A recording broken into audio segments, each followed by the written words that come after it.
You're going to be at a backyard rivalry. Avon Lake always seems to be a pretty good showdown when the Shoremen and Eagles get together.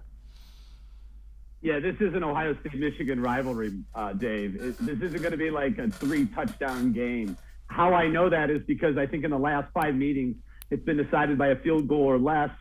2 of those games were in overtime. So every time these guys get together, it's a very evenly matched game. And part of the reason is the teams and their programs are so similar.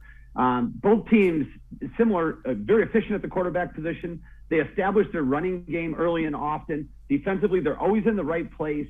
They're technically sound. They don't miss tackles.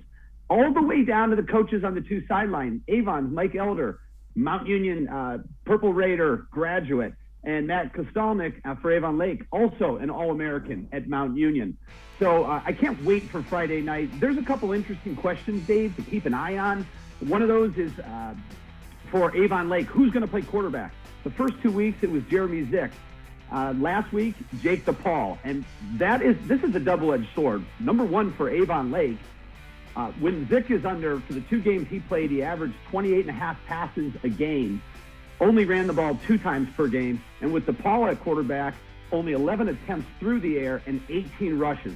I say it's a double-edged sword because the Avon defense has to prepare for both of these quarterbacks, and it's a very different game plan. Obviously, the running back, Jason Krakowski for Avon Lake, is how they get it going on the ground. And defensively, linebacker Sam Federers and defensive end Avery Viancourt will have to have big games to slow down the Avon Eagles. They've got a little something to play for. They're looking for win 201 for their coaches. Last week, Mike Elder had his 200th career victory, a huge milestone, and 151 of those are at Avon. He's got an outstanding quarterback, Sam DiTilio. Last week, 11 of 15, 208 yards and 4 touchdown passes in a routing of Glenville. And that was a bounce back, Dave. They lost the week before against Medina. That was their first regular season loss in over 3 weeks. And one final thing about this game, if you want to see kickers and you want to see 2 of the best kickers in the state, they're going to be at Avon Lake.